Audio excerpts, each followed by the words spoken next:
All right. Good morning. My name is Tom Fiddler, member of Westminster's Community Partnership Team. The Social Justice Forum's theme this program year is investing in each other's future.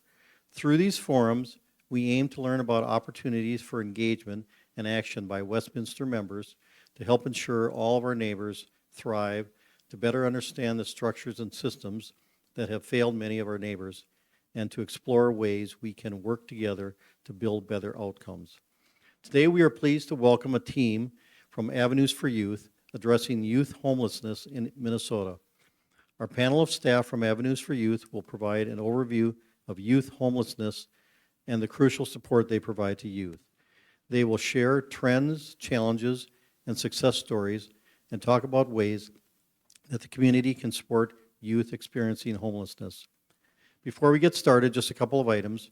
For those attending in person in the Meisel room, please raise your hand and we'll bring a microphone to you all, including those on the live stream, can hear your question or comment. And for those attending on the live stream, please submit your comment or question in the live stream chat and we'll monitor that and raise your question and or comment. With that, please welcome our panel from Avenues for Youth. Good morning, everyone. Thank you so much for having us this morning. My name is Catherine Mears, and I'm the Executive Director at Avenues. And this is... Good morning, everyone. My name is Makeda. I am the Site Program Manager for Brooklyn Avenues. I am Carissa Coley. I am the Program Manager of our Young Families Program downtown Minneapolis. So this morning, first of all, I want to say thank you so much, not just for having us, but for supporting Avenues. We are so grateful to have been selected for community partner grants for 3 years in a row, including this year. So thank you very much. This morning, I'm going to provide a quick overview of youth homelessness in Minnesota and of Avenues, and then we're going to share a short video that features one of our former program participants. And then we'll do a little panel-style conversation, and we'll leave plenty of time at the end for questions. So if you could hold your questions till the end, that would be great. So in Minnesota this year, over 13,000 youth will experience homelessness on their own. Those young people are disproportionately LGBTQ and BIPOC. For example, with BIPOC youth, 35% of the homeless population in Minnesota is Black youth, but Black youth only make up 9% of our overall population. American Indian youth make up 15% of the homeless population, but only 1% of our overall population. And this is a result of the generational impact of discriminatory housing policies and other systematic inequities. We are also seeing a really disturbing trend with LGBTQ youth because of all of the legislation that is happening, anti-LGBTQ, anti-trans legislation, book banning, things like that in other states. We are getting 5 or 6 phone calls a week from young people fleeing those states, particularly trans young people fleeing those states and coming to Minnesota and looking for housing.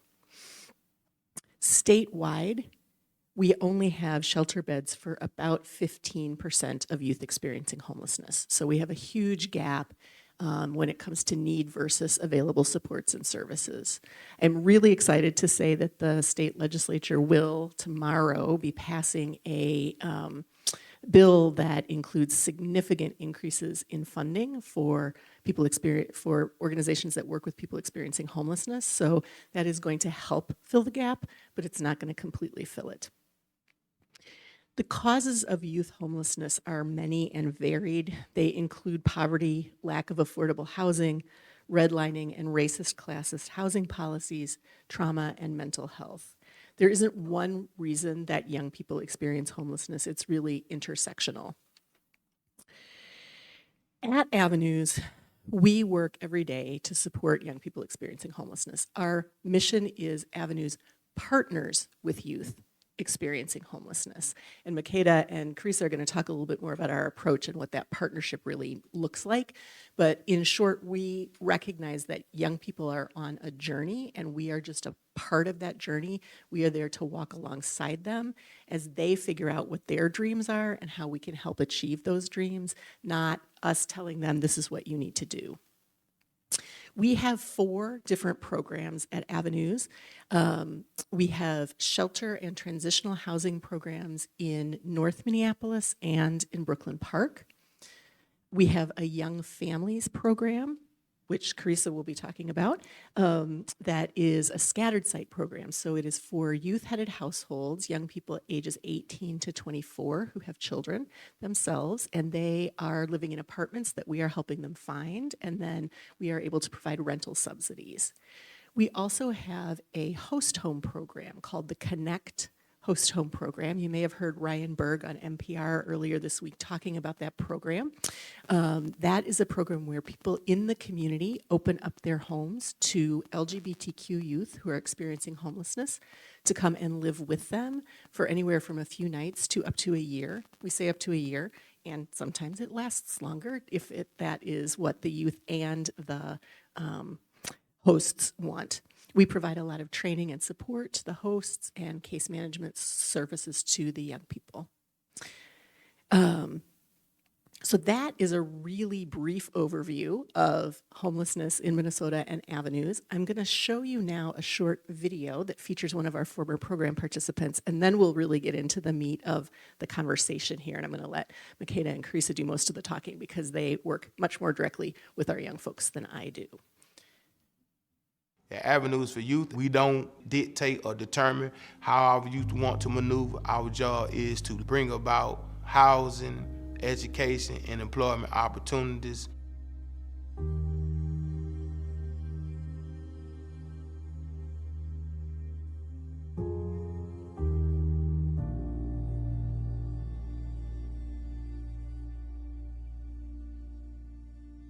The ages of our young families is from 18 to 24, up to 2 children, either 1 or 2 parents in the household.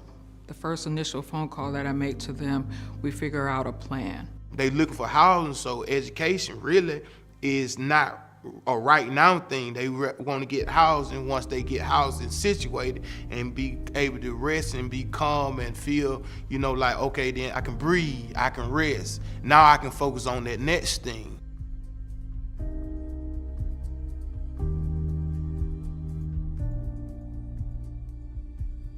I'm pretty big on art and music. I like to sing and write my own music. It's just something that's always been home to me. I was homeless for like a year almost with my daughter. My daughter was about 5 months old when we were forced to move out of my mom's house. And it wasn't really my mom's fault, but it left me with not too many options. My mental wellness was definitely thrown off. I was in a deep, dark place. I was in postpartum really bad, especially in the shelter. Really, all I cared about was feeding my child. I didn't care about myself. I didn't sign up to do this by myself.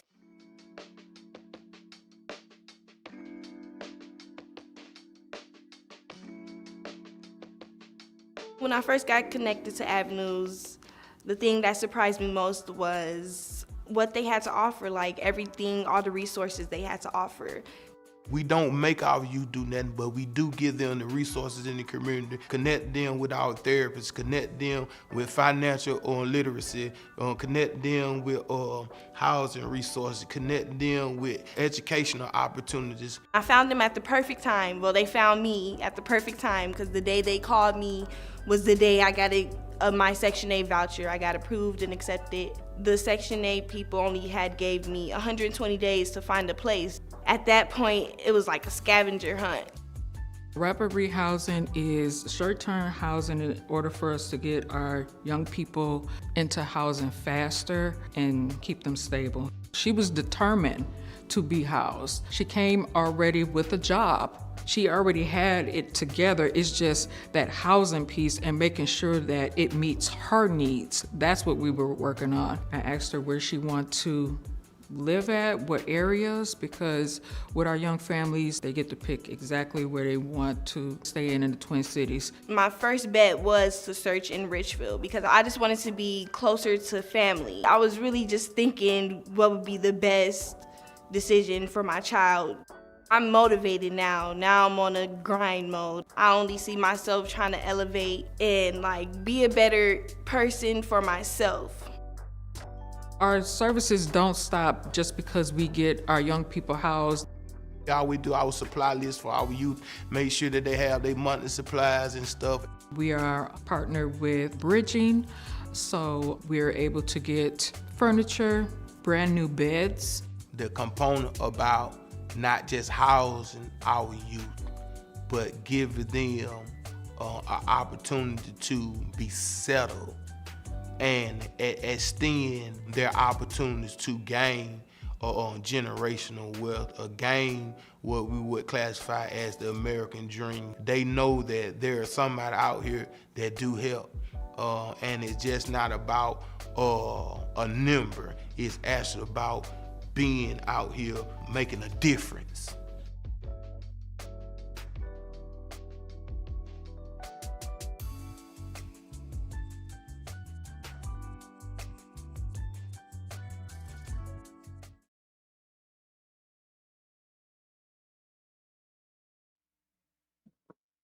Great. All right. So now to the heart of that is so much the heart of what we do, and more about the heart of what we do. Makeda and Carissa, could each of you describe your programs in more detail and the approach we take at Avenues when we work with youth? Good morning. Overall, Avenues takes a 9 evidence-based guiding principle approach. And those principles are journey-oriented, trauma-informed, non-judgmental, harm reduction, trusting youth-adult relationships, strength-based, positive youth development, holistic, and collaboration. I'm the site manager at Brooklyn Avenues. We house and shelter youth ages 16 to 20. Within that, they come in with an intake if we have an open space. And we kind of start with like a slow approach just to get to know that young person. It's more like an interview process, but instead of like whipping out paperwork and everything that they have to sign, we kind of make it like a conversation, and we take notes, and then we give the young person a tour of the house. We talk about our expectations and what they can expect of us, and just kind of overall, their first week is just kind of getting them acclimated into the house and the atmosphere, and to really see them as a whole person, and to see what they need from us right off back, and kind of connect with them to make a case plan while they're there in program. They are able to stay up there. They are able to stay on site up to 18 months. We help with housing, jobs, graduating, school, secondary programs, you name it, and a lot of community resources heavily. Hello, I'm Carissa, program manager of our Young Families program. So how my program is, it's off-site. Can you hear me? Okay. Carissa, I'm the program manager of our Young Family program. So my program is off-site. So how do I get my young families? It's through coordinated entry. When I contact a young person, we figure out a plan for them. So how my young family, where they live at, it's either in a shelter, so it's a little different. They come from a shelter, they may be living in their cars, or they're couch hopping. So right then we figure out a plan on what is their benefits? Do they need their benefits? Do they need an ID? Do they need Social Security? Do they need birth certificates? All that is in the beginning because we want to help them become independent and help them get housing. And that's some of the things that they're going to need. So we have the initial call. And then the expectation of my program is to have them help themselves to find landlords. I'm helping them look for landlords. They're helping themselves look for landlords because it's up to them what city they want to live in. So if they come to me and say, Carissa, this is a landlord that I talked to, they take subsidized housing or they take rapid rehousing, my job is to contact them and talk to them about our program, like sell our program, tell them what the youth goals are, and to get them into the lease, which is about 12 months. Within the 12 months, we are subsidizing their housing because our young people, they come in with an income less than $1,000 a month with 2 to 3 children. So it's hard to find housing with them when they say, oh, it got to be 3 times their income or 2 times their income. That's where we come in and subsidize the other side. So it's affordable for them to make them stable. But between that 12 months, what we do is we help the young people increase their income. So after 12 months, they can pay their full rent and utility bills. But they got up to 2 years to accomplish that. We could pay up to 2 years, but my goal is 12 months to get them up and going with upping their income, getting their babies in daycare, and, getting that set up. Because if they can do that in 12 months, then I can bring another young person in and get them going 12 months and keep going so I can house as many youth as I can. What else is there? So hold the mic a little closer. Oh. We're going to swap you out. Yeah, so my program is basically, it's not on site. It's wherever they're living at, helping them become independent, helping them with other resources that they may need that's off-site. Then when we help them get housed, what we do is we contact bridging so we can get them some furniture into their homes. Because, if you have an income that's less than $1,000 a month, you cannot furnish your whole apartment. So we do use bridging to make sure they have the proper furniture that they need in their homes. I think that's it. What are some trends that you're seeing among the youth we support? Oh, I can go. Some of the trends that I see is our young people, they're really, in order for them to get on their feet, they're participating, because a lot of our young youth, they're in situations where they're trying to survive and get through the next day. What's trending for my young people is that they're able to do both: survive in a situation that they're in, and be able to participate in bettering themselves with housing, education, or applying for jobs. I would say some of the trends that I see a lot in the youth I serve, 16 and 20, is resiliency. Their abundance of falling down and stumbling and able to get back up easily. Even as adults, I see and know where we struggle to stay and so stubborn, like we just gonna do it this way. No matter what, it's gonna work because we said it's gonna work. And I see youth able to just turn every negative into something positive. And it starts with having like stable housing, a roof over their heads. That's the biggest trend I see. And a lot more young people utilizing mental health resources. acknowledging at that young age that they do need support, that sometimes it's okay to ask for help, is a beautiful thing. And we provide on-site mental health resources, which is really great. And we're doing it now as a partnership with Uable Emotional Health Services. They used to be Headway Emotional Health Services. You might recognize that name. They just changed their name. And what's really great about that is we're able to have a therapist at Brooklyn Park, also a therapist in North Minneapolis, and then one to work with our community-based young people. And they are able to then continue seeing youth after they've moved out of Avenues housing. If the young person has built a good relationship with their therapist is working 8 hours a week on site at Avenues, but then they have 32 hours a week where they're practicing in their general practice. And so a young person can continue with them.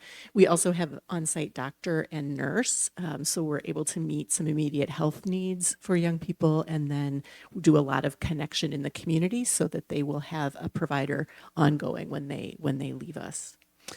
What are some of the biggest challenges facing the youth we support?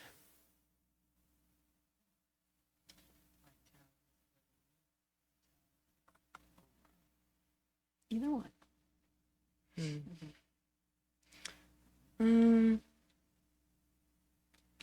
I wouldn't say it's necessarily a challenge, but like supplies for like the house, like bedding, hygiene products, those are all mainly donation based. So I wouldn't say it's a challenge. I would say that I'm grateful, but there's always room for more. I would have to say, as a youth worker, the biggest challenge is actually what we do. Seeing youth come into our program, varied circumstances, but the most consistent is the age. Just to know that at this very young age, where you're already navigating life and learning about yourself and your identity and who you want to be, to have unstable housing is the biggest challenge, to see that in our youth. What I'm seeing, it's a little bit different. Since our young people that come into my program is off-site, and I serve 18 to 24-year-old parents, which is they can be a couple, boyfriend, girlfriend, whatever kind of couple that they are, whatever gender it is. We help them. We help single fathers and single mothers. What I see a lot of is our young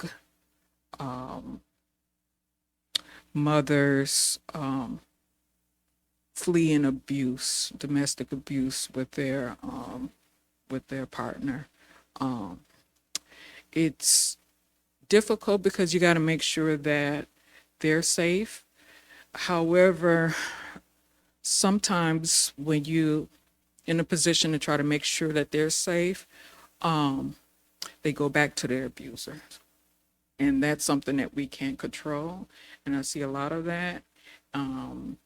We had a young lady that lived in her car with her daughter because she was scared to go to a shelter because she thought her abuser would recognize her car at one of the shelters. So she stayed in her car and had to move from place to place and hope that a police officer did knock on the window to get her going.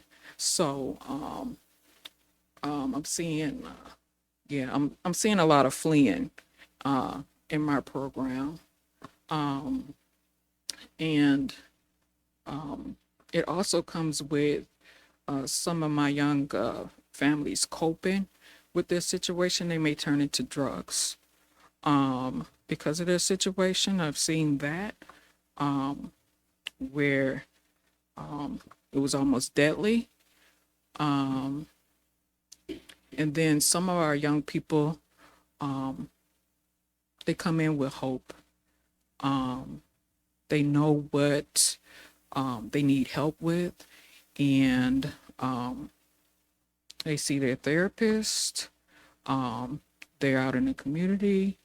They're making sure that their kids also gets therapy, because once the kids see their mother going through domestic, they have to also pay attention to their kid and also get their kid help as well. So I have a variety that's going on with my young people that we serve. So I don't get to work directly with the young folks, but I do. In our North Minneapolis, our administrative offices are in our North Minneapolis shelter and transitional living program, which is similar to the program that Makeda runs. And we have a. This is not ideal for the youth, but it is awfully fun for me. So we have one youth bedroom on the same floor as the as our administrative offices. So that bedroom is around the corner from my office, and the bathroom is directly across the hall from my office. And so Makeda spoke earlier about how resilient the young folks are that we work with. And that's a really fun part of my job is I get to see young people coming, moving into that bedroom, and they're often, they are dealing with mental health challenges and with the trauma of having experienced homelessness. And so they'll often come in kind of either kind of shut down or kind of heightened. And then our amazing team, works with them. And over time, I kind of get to see them either open up or else, kind of calm down. And it's always a really, really good day when I get to hear somebody singing in the shower. That makes me feel like, yep, like we're doing our jobs. And one day, I was sitting in my office and I heard a young person coming down the hall and they were talking on their phone and they said, no, I haven't left yet. I'm still at home. And I thought, yes, that's what we want them to feel like. We want them to feel like when they're with us, they're at home. What are some of the biggest myths that you encounter about youth experiencing homelessness? And what are the myths you want to bust? I often hear a lot of people think that, oh, these are just bad kids, they're juvenile delinquents, they're criminals, they're on drugs, and I'm like, I've been with Avenues for 8 years, and I can count on one hand with how many that is true for. And one of the biggest myths that isn't talked about is, I'm sorry, y'all. This was on mute the whole time. One of the biggest myths that people think is that parents are kicking their children out, when really once a youth has the experience with homelessness, it's because the whole family has unstable housing. And like I said before, if you didn't catch, one of the biggest myths is that our youth are criminals or up to no good and on drugs, and yeah, and it's just not true. They are very beautiful souls. I would say, piggyback on what Makeda just said, all of that. All of our youth, they're not all bad. They're not all on drugs. They're not all strung out or what have you. A lot of them have some kind of position where they were living with their parents, and as soon as the young family got pregnant, now we have an additional person onto the lease and it's too big.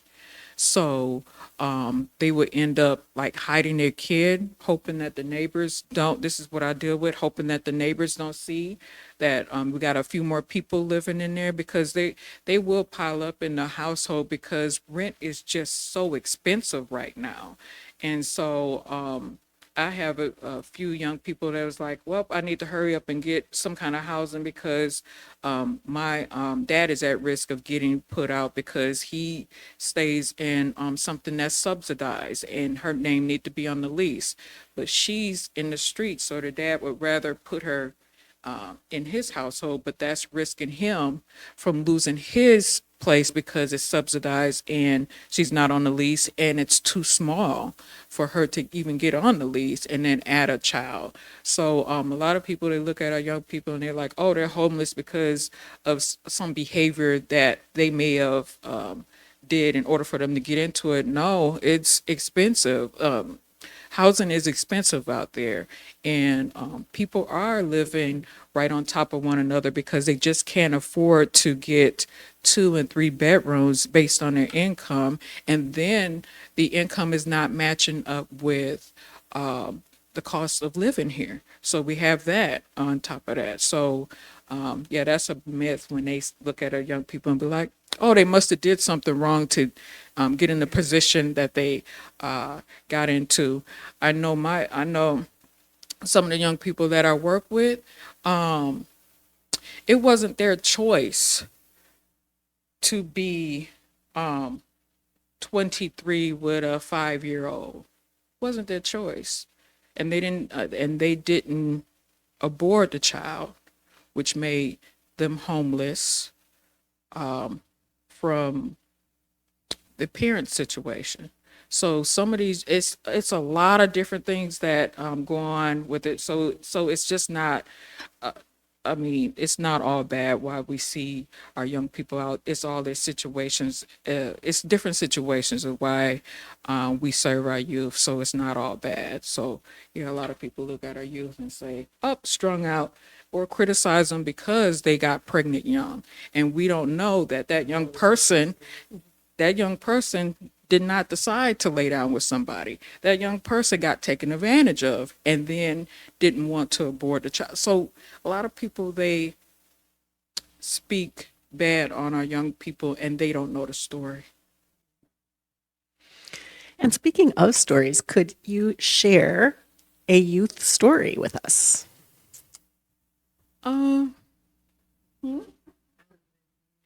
Well,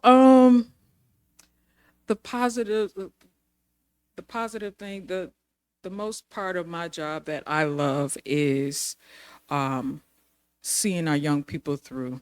Like, give you an example of the young person that was homeless in her car with her daughter, getting away from her abuser because she didn't want to live in the shelters based on her car. He would have recognized her car and seen where she was at. When that young person came into my program, 5 business days, we had her in her own home.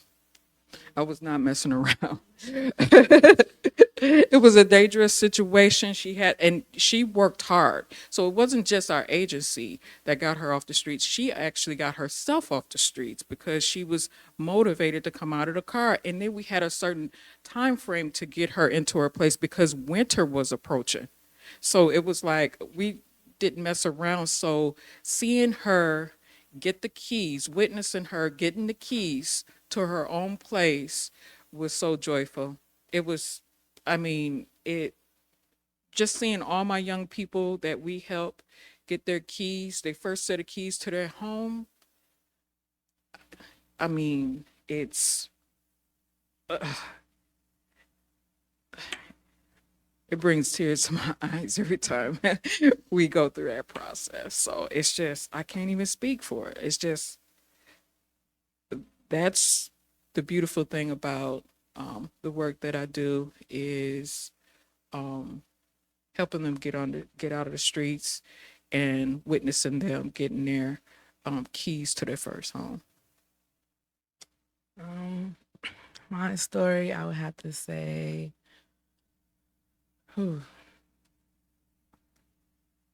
we had a set of twins that were brother and sister, and how they were referred to my program was we actually got their older sister housed 2 years prior.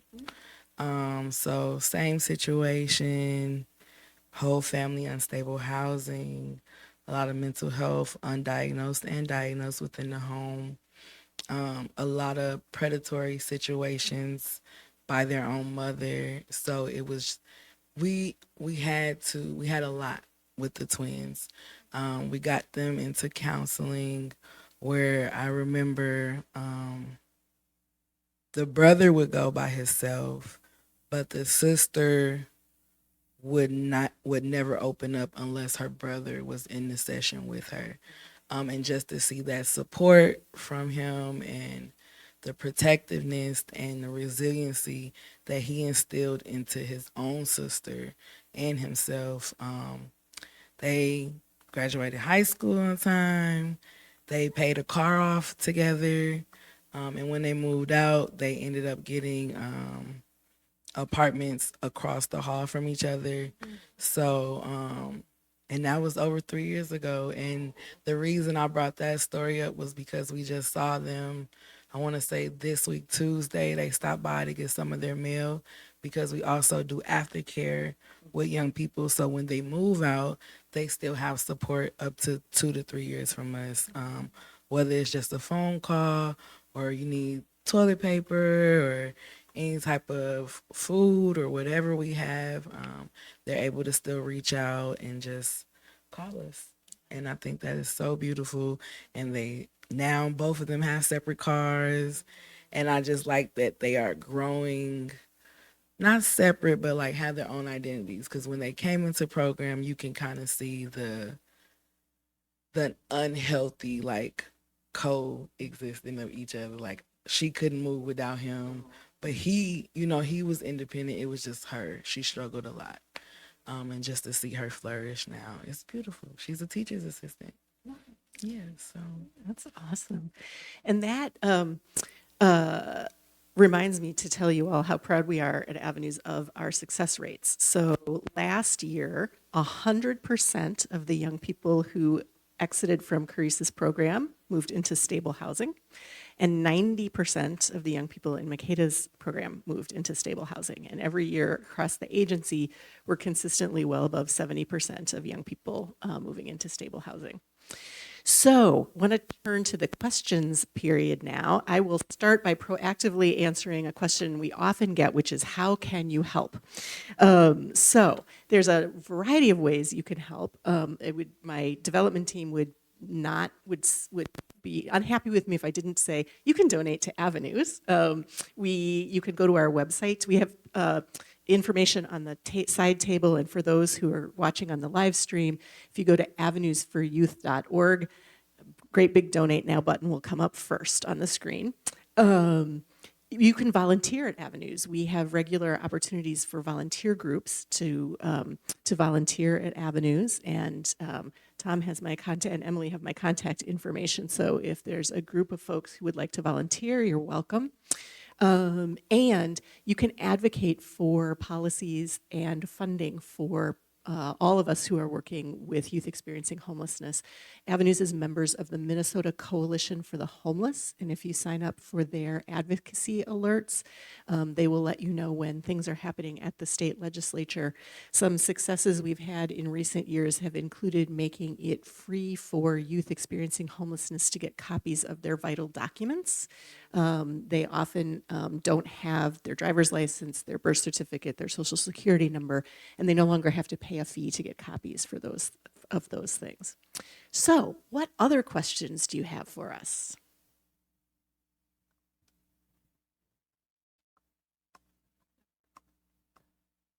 Thank you.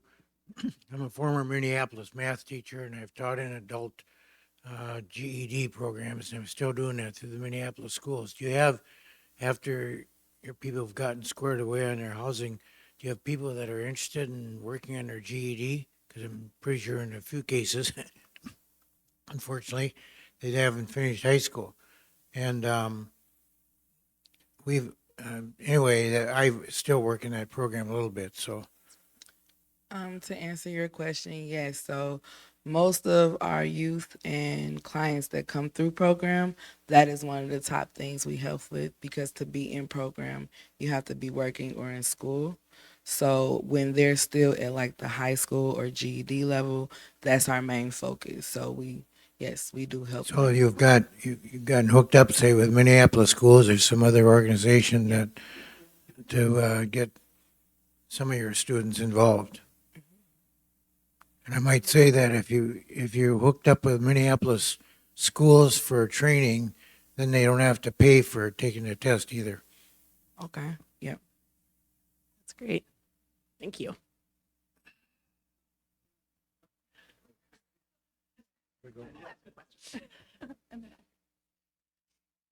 Thank you so much for being here.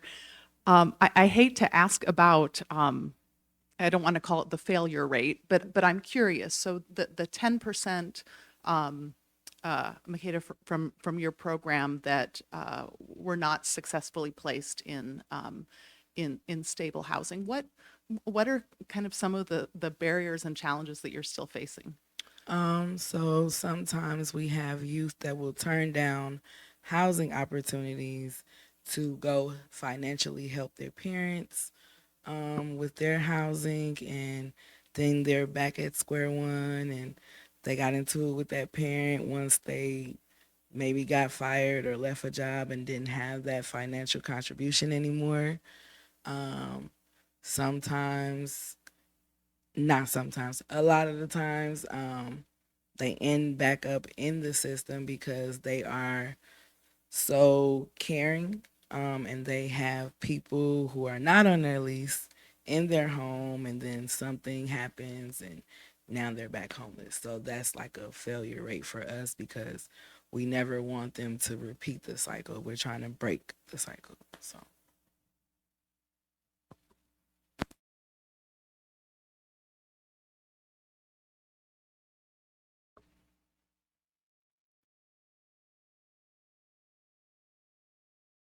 Hi. Couple questions related. One is how do the youth find out about avenues?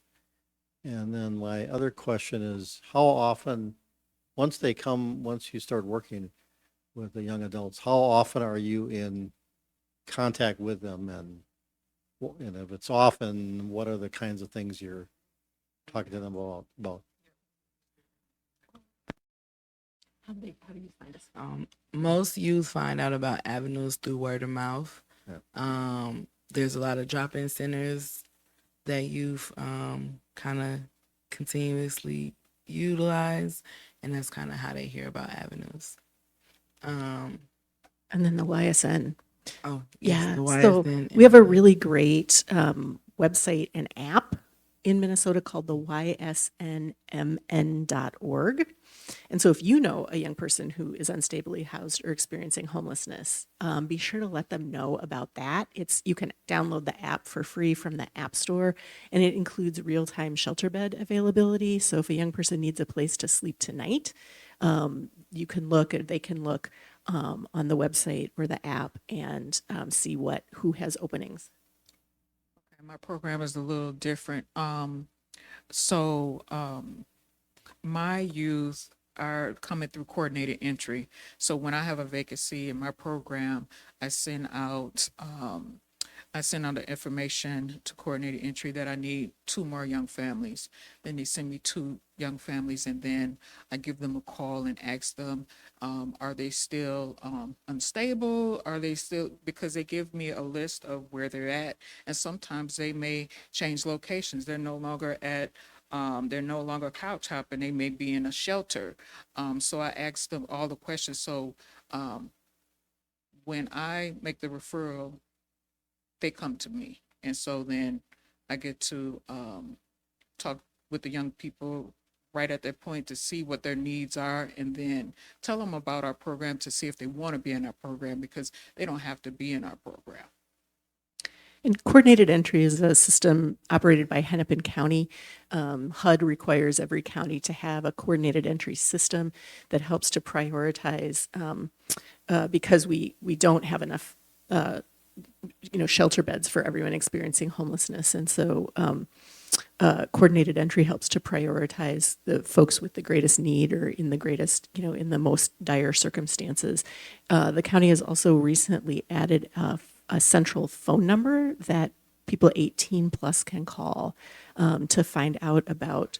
It's a shelter diversion program. So trained staff at Catholic Charities are answering the phone when someone calls and trying to figure out, are there other alternatives, right? So they don't have to go into shelter. If they had a little bit of rental assistance, would they be able to not be evicted? And they're able to provide some of those resources. So that is super great. We heard really resoundingly from young people, like, we would love to just have one phone number we can call. And so that has been that just started in January. It's been a great addition to the system.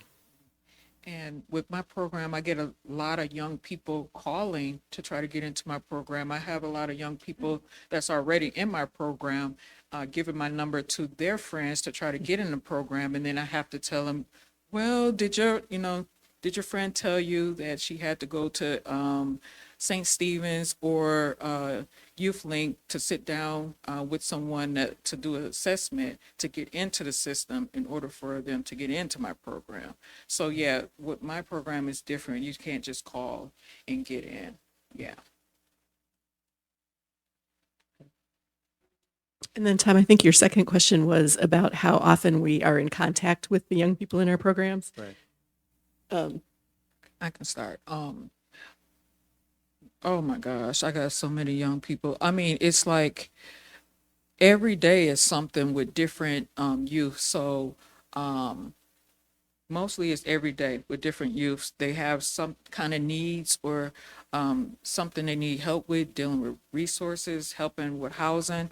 So we're in contact with the different youth. It's like every day. But then there are some that we would try to contact and they're going through something and we may not hear from that particular person for about a week. So we have those ones that linger too. But our goal is to make sure that we have some kind of contact with them at least a couple times out of the week. And for my program, we are already on site with the youth and their bedrooms are upstairs. So we see them every day. Every day, every night, and it's a 24-hour shelter. So if they can't sleep, we'll see them through the whole day. And that goes for Minneapolis avenues as well. Their bedrooms are upstairs and the offices are downstairs. And then with our Connect Host Home program, and if anyone is interested in serving as a host, there is information on the side table and also on our website about that. For sure, I think probably the youth advocate and engagement specialist in that program is in contact weekly with the youth in the program, but they also do a monthly home visit where the program manager and the youth advocate and engagement specialist sit down with the hosts and the youth together to just talk about how things are going and do any problem solving they might need to do.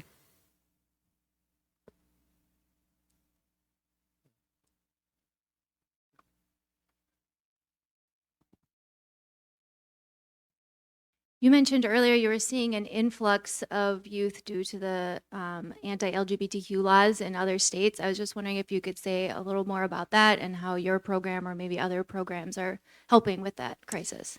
Yeah, so we're getting phone calls, lots of phone calls from young people who are trying to flee, and we are.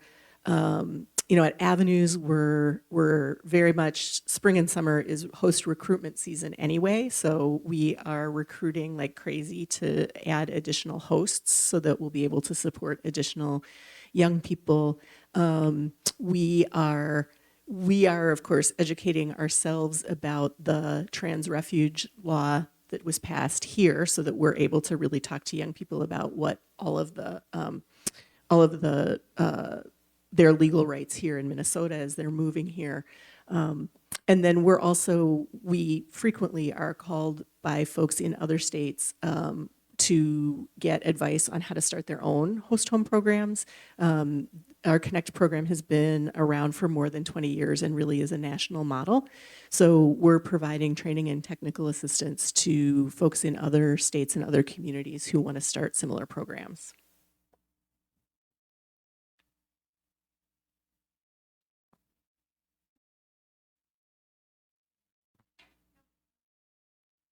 I can ask one more question. I also work with a lot of undocumented students, and so I was wondering how these programs are accessible or inaccessible to undocumented students who maybe don't have social security numbers and things like that.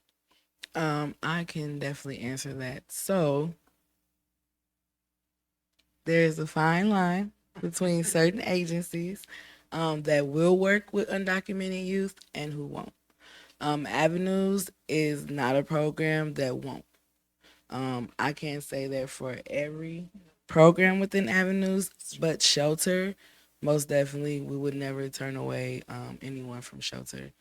And as for housing, there are about 3 housing programs that work with undocumented youth, and that's about it. Those are the longer term programs. They're the scattered site coordinated entry programs, but there's suburbs. It's called SMAC. So they only work with youth who want to live in the suburbs areas like Plymouth and like southern Minnesota, more of those type of housing.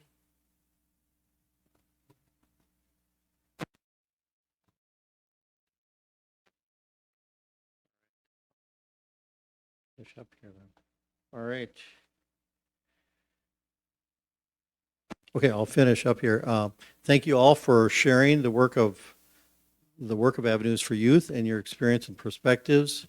While this is the last official social justice forum of the program year, before we break for summer, we have a special joint forum with adult education on Sunday, June 11th at 9:15 before the 10:30 service.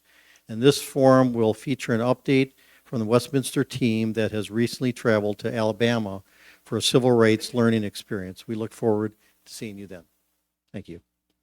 And thank you, Avenues too.